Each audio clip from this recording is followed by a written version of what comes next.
Ya está. Bueno, a ver, puntos fuertes y débiles de la educación social.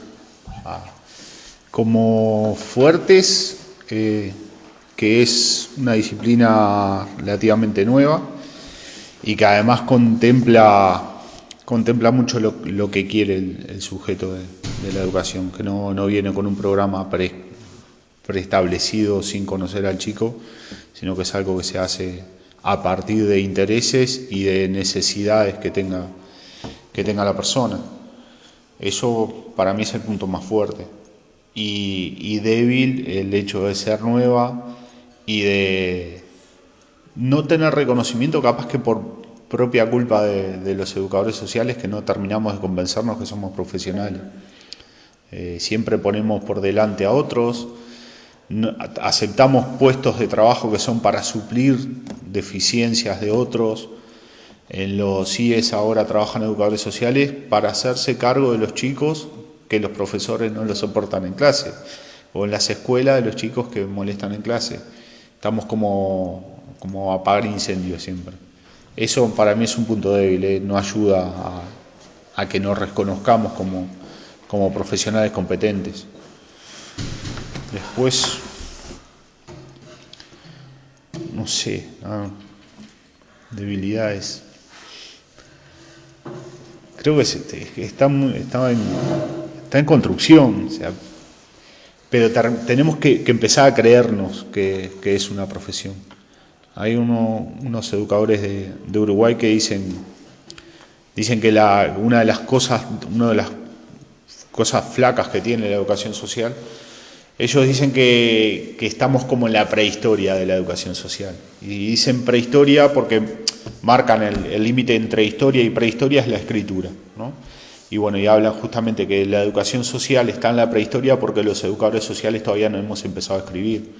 La mayoría de los textos que hay de educación social los escriben pedagogos, psicólogos, sociólogos, y son pocos los que escriben educadores sociales.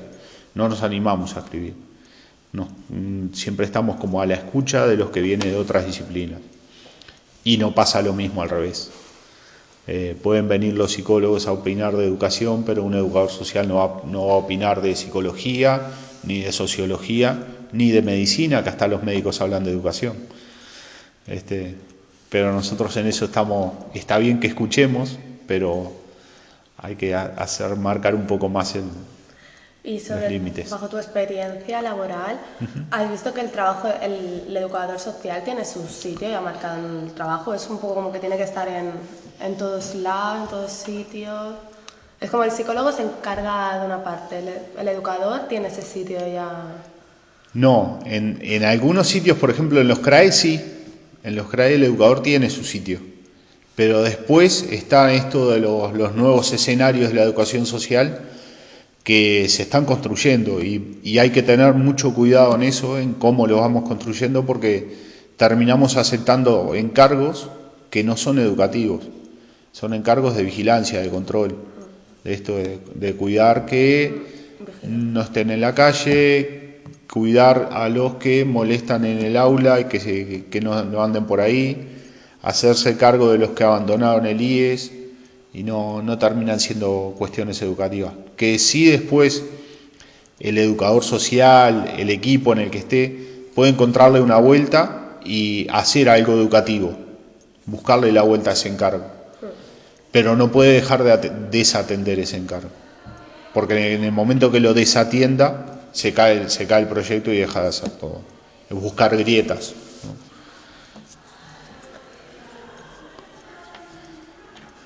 ¿Qué diferencias ves entre aquí y allá a nivel formativo y a nivel laboral? A nivel laboral, para empezar, que en Uruguay no es necesario tener la titulación para trabajar como educador social. El cargo de educador social se creó hace pero muy poquito tiempo y se creó como un cargo técnico, equiparado a lo que es un psicólogo, un asistente social. Y eso que en lo profesional está bien, en lo laboral está mal, porque un psicólogo y un asistente social, por ejemplo, a un CRAE van 6 horas por semana a ver un caso, a hacer support técnico de un caso. Y el educador social es el que está a las 24 horas. Entonces, el que está a las 24 horas sigue siendo alguien sin formación. Eso es una gran diferencia con aquí, que aquí hay que tener la titulación para trabajar. Y a nivel de formación no conozco mucho la formación de aquí. Sé que bueno, en Uruguay la formación está muy marcada por la psicoterapia,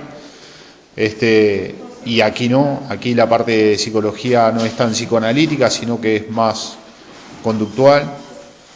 Eso es una gran diferencia en el momento de la formación. No conozco otra. Desde tu punto de vista, ¿qué mejorarías y de qué manera lo harías? ¿Qué mejoraría? No sé, me parece que las prácticas que hacen, por lo que he visto trabajando en el CRAE, las prácticas quedan un poco perdidos los estudiantes. Van a manos de alguien que no conocen. Nunca había un docente en un centro de práctica. Yo estuve 2 años, pasaron muchos estudiantes y nunca había el profesor ahí. Van solos a hacer la práctica, cosa que no está mal, porque una cosa indispensable porque una cosa indispensable para el educador social es trabajar en equipo. Y cuando hablamos de estudiantes que no tienen experiencia, caen solos en un centro, que van a molestar porque van a alterar una dinámica, porque el equipo educativo del centro se va a sentir invadido al principio y ustedes están solos ahí, y eso me parece muy mal. Eso, aparte, es diferente. Yo, por ejemplo, cuando la práctica que viví como educador, como estudiante, cuando lo era un equipo de práctica, íbamos a un centro donde empezábamos y terminamos el año de práctica ahí, no cambiábamos de centro, se hacía un diagnóstico del centro entre todo el equipo, después cada uno presentaba un proyecto, lo llevaba a cabo y después se hacía una evaluación también individual. Te llenaba mucho más, lograbas conocer mucho más, tenías horarios más marcados, eran más cantidad de horas. Eso para mí ayudaría muchísimo. Y más teniendo la riqueza que tienen aquí, que los que trabajan son educadores sociales. Si en Uruguay eso era enriquecedor y estabas con un equipo que capaz que de 10 personas había uno que tenía formación y el resto no, y a pesar de eso era enriquecedora la práctica. Y a modo más general, la implicación de un educador, por tu experiencia, que nos puede... La implicación. Para mí, la otra vez cuando Ana mostró un video en clase hecho por los de tercero, que le preguntaban a gente qué es educador social, y había una que fue muy graciosa porque dijo, es un estilo de vida. Eso gracioso yo lo defiendo. Para mí Tiene que ser vocacional. Tiene que ser vocacional. O sea, en cualquier profesión, el ámbito que sea, si es lo que te gusta, te vas a sentir mejor y lo vas a hacer mejor. Pero en esto particularmente tiene que ser vocacional, tiene que ser un estilo de vida, porque estás trabajando con gente, estás afectando el futuro de mucha gente. Tenés que estar convencido de que eso es lo que te gusta. Y lo de ser un estilo de vida es porque una de las cosas fundamentales como educador es la coherencia. O sea, si tú tenés un estilo de vida muy diferente al que querés mostrar como educador, se va a notar. Se va a notar porque el 90% de lo que le transmites a los chicos se lo transmites a partir de gestos, posturas, cosas inconscientes. El 10%, la parte más chiquita, es lo que le transmitís con el discurso. El resto lo haces de forma inconsciente. Entonces, si vos tenés un discurso, pero en tu otra vida, fuera del centro, cuando te quitas el traje de educador, sos una persona muy diferente, lo que vas a transmitir es la persona diferente. Y el discurso va a quedar hueco, va a quedar como un discurso moralizante. Y si son adolescentes, se van a reír en tu cara. ¿Cuáles son los dilemas y las contradicciones más difíciles en las que te has encontrado o te estás encontrando? Trabajar en un CRAE. ¿Cómo sueles resolverlas? ¿Quién o qué te orienta para encontrar soluciones o posibilidades que no te habías planteado hasta el momento? Dilemas y contradicciones la más grande que tengo hasta ahora, y además es donde he trabajado más tiempo. He trabajado casi toda mi trayectoria en CRAES, y es una contradicción muy grande porque considero que no deberían de existir. Que es el peor lugar donde puede estar un niño. y que el hecho de que existan legitima que mucha gente que podría hacerse cargo de esos niños no se haga cargo. Yo defiendo la idea de que hay en todas las familias de esos chicos que están en un centro, hay alguien que se podría estar haciendo cargo, y por no complicarse la vida y saber que el niño de todas formas va a ir a un centro y alguien se va a hacer cargo, decide retirarse. Y de última, para lavar la conciencia, lo va a visitar los sábados o lo saca a pasear el fin de semana. Pero es el peor lugar para un chico. El peor lugar es estar en un centro. Hay estudios que marcan la huella que deja una institucionalización que supere los 6 meses. Y cuando son en edades tempranas, bueno, ahora con el cambio de gobierno quedó en las puertas para salir una ley, que no se sabe ahora cuándo va a salir, que esa ley lo que hacía era eliminar los centros de acogida de niños de 0 a 3 años. O sea, los centros de internación de niños menores de 3 años que se suprimían, y eso se iba a ampliar a los niños menores de 6 años. Y eso es porque en los primeros 3 años se forma la personalidad. Más allá de que no tengamos recuerdo de lo que nos pasó, todo lo que somos parte de ahí. Y el estar en un sitio que, cuando hablamos de 0 a 3, yo trabajé en el centro anterior, había bebés, y el hecho de que un bebé tenga la nuca calva y plana significa que está en una cuna las 24 horas del día, mirando el techo. Y eso provoca la falta de estimulación, provoca que se deprima, los bebés se deprimen, que su desarrollo sea más lento, y esa marca a esa edad no se la quita nadie. No se la quita nadie. Y todo lo que hay en un centro es algo artificial. Esa es la gran contradicción de mi carrera. Es todo artificial, desde los horarios, desde la cantidad de gente que circula, el discurso que hay de que para un educador es sano cambiar de centro de trabajo cada 4 o 5 años, porque si no se termina enfermando. Y la pregunta es, si no es sano para el educador estar 4 años en el centro, ¿qué dejas para el niño que va a pasar 14 o 15? Y que además el educador, cuando va al centro, va a trabajar de lo que le gusta, y le están pagando por estar ahí, y está 8 horas y después se va para su casa. El niño no le están pagando, no le gusta, no se puede ir, y está sobre todo, hay algo que suena muy chocante, pero es así. Al niño se le aplica como medida de cuidado, de protección, la medida que se le aplica es la privación de libertad. El niño está privado de libertad. Lo mismo que es un castigo para el peor de los crímenes, es una medida de protección para un niño. Privación de libertad. Tener a un niño encerrado. Eso es lo más grave. Y a quienes me ayudan a pensar y demás. Bueno, en Uruguay era el grupo con el que estudié, que bueno, nos reuníamos, y como se reúnen ustedes y hablan de estudios ahora, y cuando empiezan a trabajar hablarán de trabajo, y bueno, era eso. Después se fueron sumando profesores también, que por tema de edad estábamos muy cercanos y terminamos siendo amigos.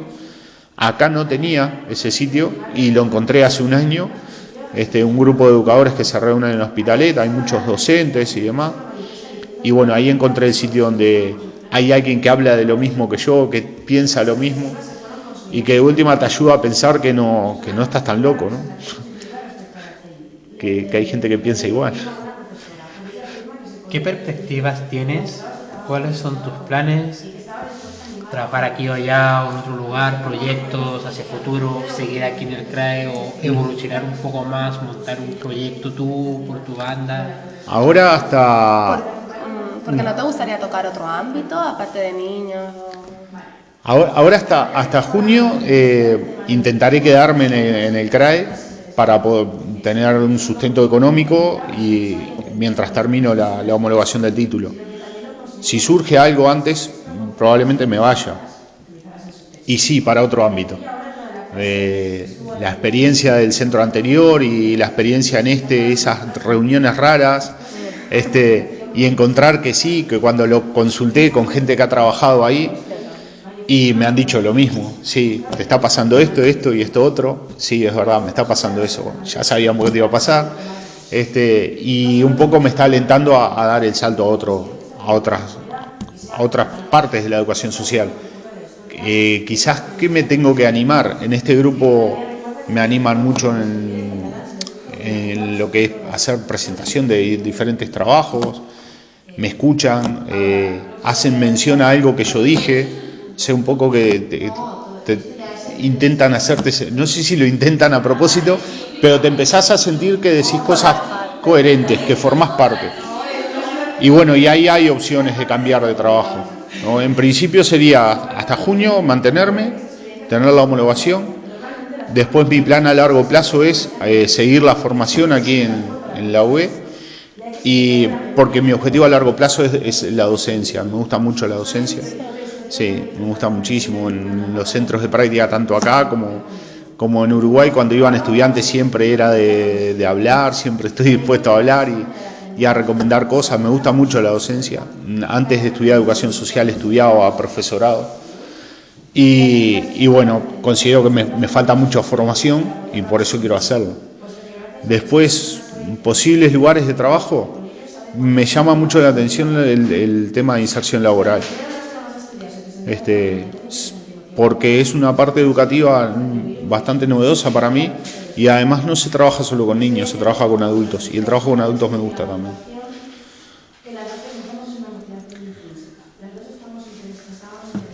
Y por último, ¿qué consejo darías a las futuras generaciones de agentes sociales? Consejos, no sé, no me gusta dar consejos. Estudiar mucho, no quedarse con lo primero que les caiga en las manos. Eso, formar piña, hacer piña de grupo, que se conozcan, que hagan juntos la carrera, que puedan escucharse, escuchar opiniones, decir abiertamente lo que sienten.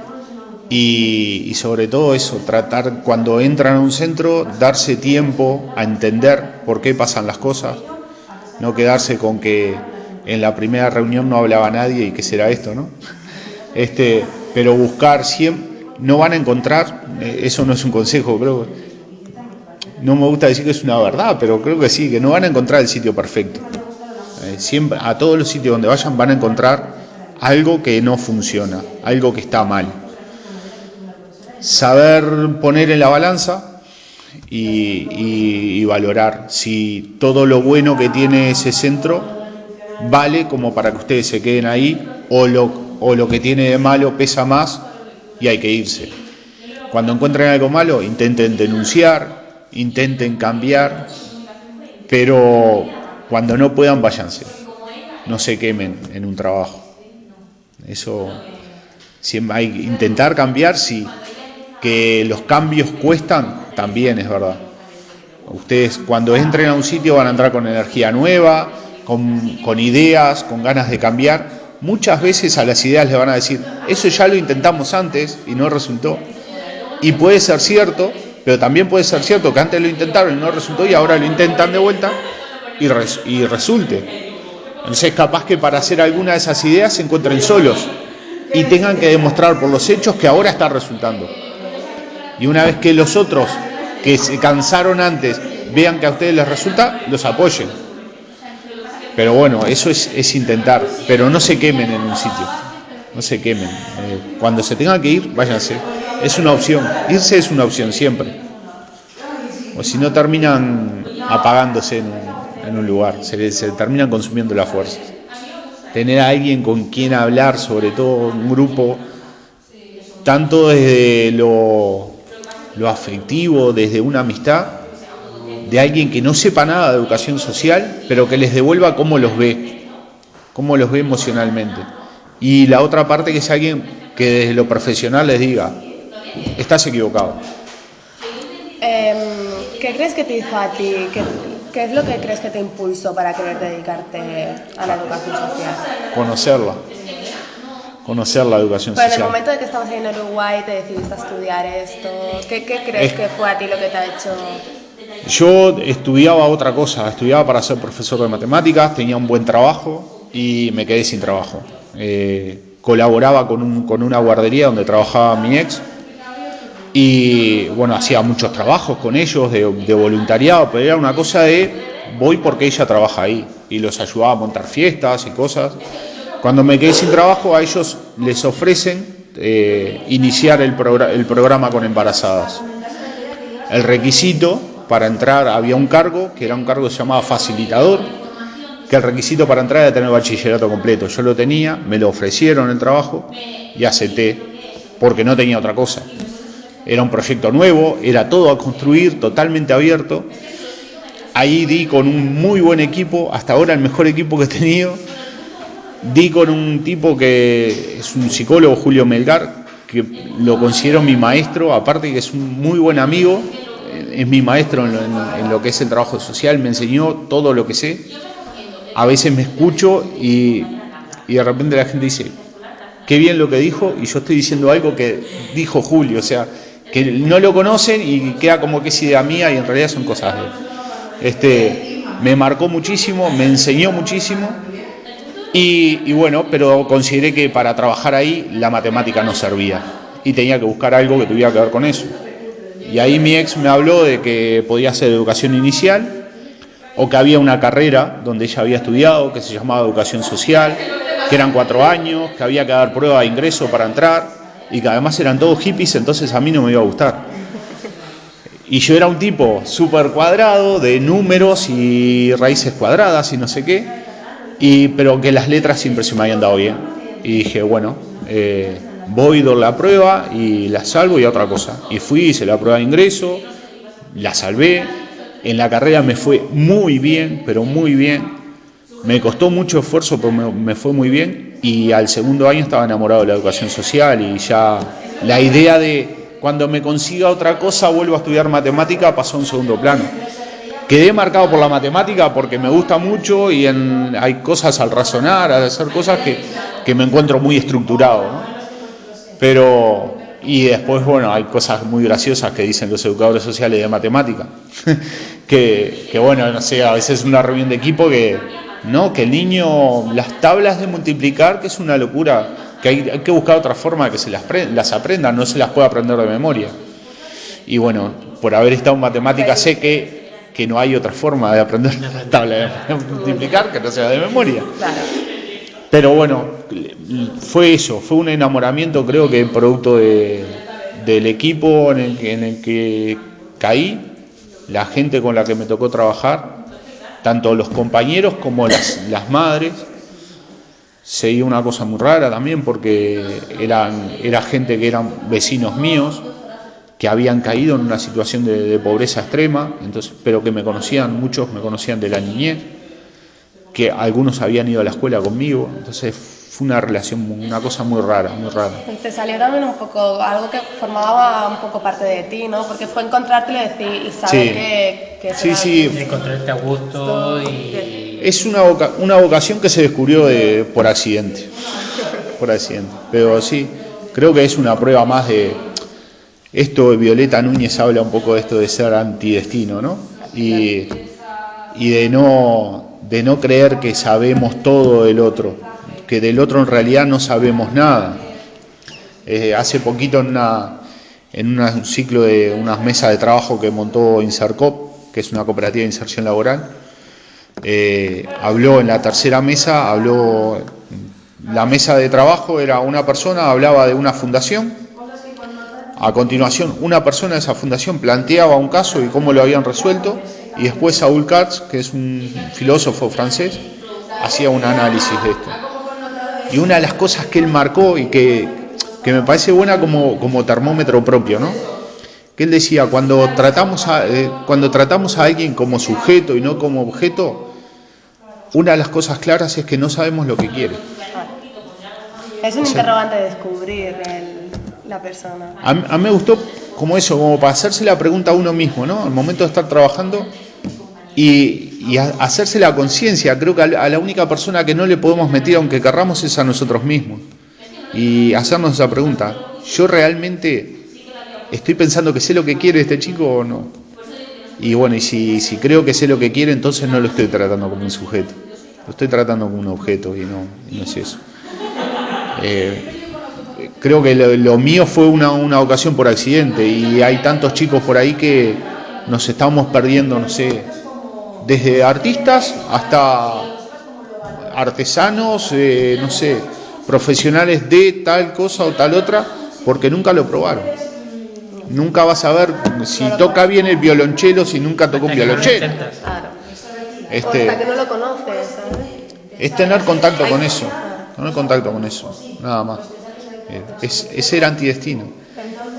Una de las cosas artificiales en un centro, por ejemplo, es, por lo general, muchos estamos marcados a la profesión a la que nos vamos a dedicar por la profesión de nuestros padres, ¿no? Es como a veces el primer amor o el primer odio, es decir, yo no quiero trabajar de lo mismo que trabaja mi padre, ¿no? En los centros hay muchos chicos que, como se crían con educadores, lo que quieren es ser educadores. Hay muchos que quieren serlo. Pero ¿qué pasa? A los 18 años se tienen que ir del centro. Como muchos se van a un piso asistido. Si no, tienen que tener ya una profesión, algo que les permita independizarse económicamente. Y eso hace que la carrera de educador quede desechada. No, educador no puede ser, porque tú a los 18 años tienes que salir trabajando aquí. Y si tú quieres ser educador, eso implica que tienes que ir a la uni. Entonces, cuando salgas de aquí, lo que tendrás es bachillerato y no podrás trabajar en ningún sitio. Entonces, venga, va a estudiar mecánica, ¿no? Y yo tengo un compañero, un amigo, fue mi jefe en Uruguay, que es coordinador de la barca. El tipo lleva toda la institución y siempre me llamó mucho la atención la implicación. Tiene un carisma muy particular, la forma, el enganche que tiene con los chiquilines y demás. Y estaba como siempre pendiente. Un día vamos a salir a tomar un café y te voy a explicar algunas cosas mías, me decía. Y bueno, el día que llegó esa explicación, me enteré que él se crió dentro del hogar. Él era, en su niñez, él era un chico de esa institución donde ahora es el encargado. Ahora es el coordinador. A él sí le permitieron ser educador. Y es un educador. Pero ¿qué pasa? ¿Que una de las normas de un CRA es que cuando sale un chaval tiene que salir con un trabajo con 18 años? Si sale a una vida. La vocación de ese niño es estudiar para querer, ¿no? Para querer dedicarse. Pero tiene que salir con algo que le permita subsistir. Claro, Sí, la norma general es que pueden estar solo hasta los 18 en el centro. Claro. Luego, los que lo soliciten pueden irse a un piso tutelado. Hasta los 21. Hasta los 21. Entre tanto, han de trabajar, han de buscarse la vida. O sea, lo único que hace el centro, como mucho, es derivarlos a otro. Claro, o sea, de hecho, ni siquiera el centro, o sea, el centro los deriva, no me acuerdo qué fue, a la oficina de pisos tutelados, y son ellos los que lo reubican. O sea, poco nada el centro tiene ya contacto. Hay algunos que piden, porque igualmente en el centro han de estar con un tutor.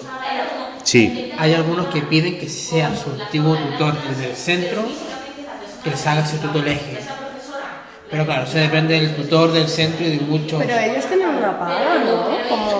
No. Hombre, yo tengo un amigo, ¿vale? Que estuvo en un CRA y tal, un hombre lo adoptó durante 4 años, estuvo viviendo con él y luego otra vez dijo que ya está, ¿sabes? O sea, y volvió él a un piso con educadores y tal, y hasta que se independizó, pero él ahora está cobrando una paga, ¿sabes? Estuvo trabajando, ahora ha dejado de trabajar y está cobrando. Pero claro, luego también te miran en qué te estás gastando el dinero, tal, pero no sé, con ese dinero lo podían invertir también para... Igual de todas formas no son todos los que tienen esa posibilidad. Son los mejores.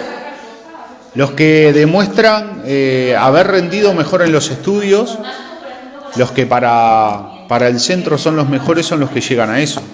Pero el que mientras estuvo en el CRAE fue el niño problema, lo más probable es que a los 18 años no le den ninguna oportunidad. O sea, a los 18 años para afuera. Y a veces está la otra. Hay casos en que el centro sí ha hecho una apuesta muy fuerte por el chico, ha entendido que puede ir para adelante con los estudios y se le ha conseguido, por ejemplo, que en vez de a un piso tutelado vaya a un piso universitario que está hasta los 25 y que pueda hacer una carrera universitaria. Pero son contados con lo de una mano. Y además lo que es terriblemente injusto es que el niño tenga que ganarse eso. Eso es terriblemente injusto, que el niño se lo tenga que ganar, como si hubiera hecho algo, como si tuviera que pagar una penitencia, un castigo por algo. O sea, ahora pagué mis deudas y ahora me van a permitir estudiar, ¿no? No le debe nada a nadie. Es que yo, como un un CRAE tenía una concepción diferente. Pensaba que era como una escuela, que, o sea, los niños que eran muy conflictivos en el instituto los delegaban ahí, cuando los consideraban como niños imposibles, los delegaban a un CRAE y ahí como que le daban una formación académica y, ¿sabes? Lo tenía entendido así. No como un sitio donde ellos vivieran, interno. No, en un CRAE viven. Los niños que ingresan a un CRAE ingresan por una medida judicial, que puede ser... Ah, el otro es una UEC. Una UEC. Vale. Unidad Educativa Especial. Vale. Eso es una UEC. No, el CRAE van porque hay violencia en la familia o adicción. Le quitan, digamos, la custodia a sus padres. Le quitan la custodia a sus padres. Igual, de todas formas, la ley lo que dice es que el niño va a un CRAE, es la última medida que se toma, en último caso y por el menor tiempo posible. Eso es lo que dice la ley actual. Y luego pasa que lo primero que se hace es mandarlo a un centro y está ahí hasta que, bueno, los trámites de adopción son muy largos y además es muy difícil que pongan a un niño en adopción. Se agotan todos los recursos antes y mientras que se agotan recursos se agota la edad del niño también. Pasa mucho tiempo y después lo otro que hay es que lo den en acogida, pero también es algo que no está bien trabajado. Es lo que le pasa al chaval que yo... No está bien trabajado. Hay muchos casos de que las familias acogedoras acogen a un niño con 6 años y cuando llega a la adolescencia, que es un poco más complicado, lo devuelven. Como si fuera un juguete, ¿no? Entonces el golpe para el chico es el doble de fuerte.